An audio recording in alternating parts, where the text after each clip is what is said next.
Hi guys, কি অবস্থা সবার? আশা করি সবাই ভালো আছেন।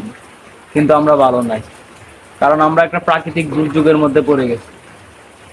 গত 3 দিন ধরে আমাদের এখানে বৃষ্টি বৃষ্টি থামছেই না। এই 2-4-5 মিনিটের জন্য থামে, আবার চলে আসে। ঘর থেকে যে বাইর হয়ে একটু রাস্তায় যাব, ওইটারও কোনো গ্যারান্টি নাই। বৃষ্টি তাড়া করে, বুঝছেন?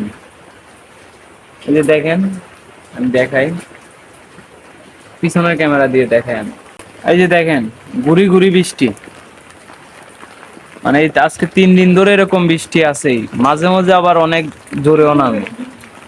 ওই দিক দিয়ে দেখাই আমি, একটু জুম করে দেখাই আপনাদেরকে। এই দেখেন, এই যে এই দিক দিয়ে যে দেখেন, পুরা বন্ধ একদম, ফসলের জমি সবগুলা ডুবাই দিছে।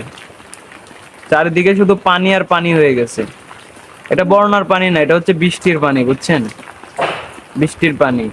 এই যে যে একটা পুকুর, এটাও মনে করেন যে প্রায় ডুবার কাছাকাছি। এই যে জাল দিছে, বেড়া দিছে, এরকম একটা দুর্ভিক্ষের মধ্যে আছি, বুঝছেন? এখন মানে রাস্তার ওই পারে যে বাড়িগুলো দেখা যাইতেছে, ওইগুলা কিন্তু অনেকগুলো ডুবে গেছে পানির মধ্যে। আমাদের এলাকায় এই দিক দিয়ে একটু উঁচু আছে, তাই আমরা এখনো পানির নিচে পড়ি নাই। তো কি আর করা, যেটা কপালে আছে ওইটাই হইতেছে ভাই, চিন্তা করা লাভ নাই। অন্যান্য ডিস্ট্রিক্টে তো বাড়িঘর সব ডুবাই দিছে একদম, মাটির উপরে যদি দাঁড়াইবো এরকম কোনো অবস্থা নাই। আমার নানার বাড়ি ফেনী, চট্টগ্রাম, এই নোয়াখালী, কুমিল্লা, ওই দিক দিয়ে তো পানি আরো বিশাল। মানে কি জানি একটা বাদ ইন্ডিয়ান ছেড়ে দিছে ওরা, এখন একটা জন দুর্ভোগের মধ্যে পড়ে গেছে।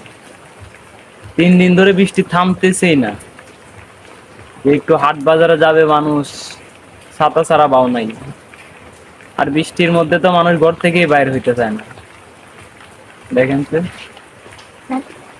এই দেখেন,